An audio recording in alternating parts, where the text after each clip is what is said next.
আসসালামু আলাইকুম। আমরা আজ একটু আপনার আয়ের সোর্সিং নিয়ে কথা বলবো বা ইনকামের বিষয় নিয়ে কথা বলবো। আমরা প্রত্যেকটা মানুষ মধ্যবিত্ত থেকে নিম্নবিত্ত হয়ে যাচ্ছে অথবা গরিব হয়ে যাচ্ছে। এর অন্যতম কারণ কি আপনি কি চিন্তা করছেন? আপনি একটু চিন্তা করেন ১৯৪৬ সাল যখন ৳১ হলে মানুষ খুব ভালোভাবে চলতে পারত। ১৯৬৬ সাল তখন ৳১ জায়গায় কিন্তু ৳১০ লেগে গেছে।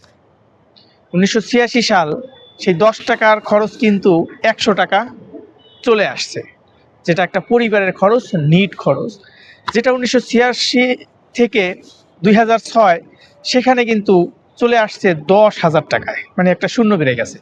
২০০৬ সালেও কিন্তু একটা পরিবার ৳১০,০০০ মোটামুটি চলতে পারছে।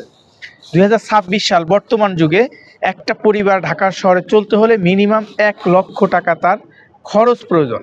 আপনি কি চিন্তা করছেন আপনার ইনকাম আগামী ২০৪৬ সাল সেখানে ৳১,০০,০০০ আরও একটা শূন্য যোগ হবে, যেখানে ৳১০,০০,০০০ প্রতি মাসে আপনার খরচ হবে। তা আপনি এই যে প্রতি মাসে ৳১০,০০,০০০ খরচ হবে, এই খরচটা আপনি আসলে কোন জায়গা থেকে ইনকাম করবেন আপনি চিন্তা করছেন? তো এখনই যদি আপনি ৳১০,০০,০০০ যে প্রতি মাসে আপনার নির্ভরযোগ্য একটা জায়গা থেকে আসবে, সেই অবস্থানটা যদি তৈরি না করতে পারেন, আপনার দ্বারা কখনোই সম্পদশালী হওয়া সম্ভব না।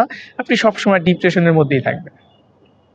তো আজকে একটা এলাকায় যদি আপনার ৫ কাঠা বা ১০ কাঠা জমি থাকে, সেখানে যদি একটা ভবন করতে পারেন, সেই ভবন থেকে আগামী দিনের একটা গর্বিত বাড়িওয়ালা হবেন এবং সেখান থেকে কিন্তু ভালো মানের একটা ভাড়া পাবেন। সেই ভাড়ার টাকা দিয়েই কিন্তু আপনি চলতে পারবেন।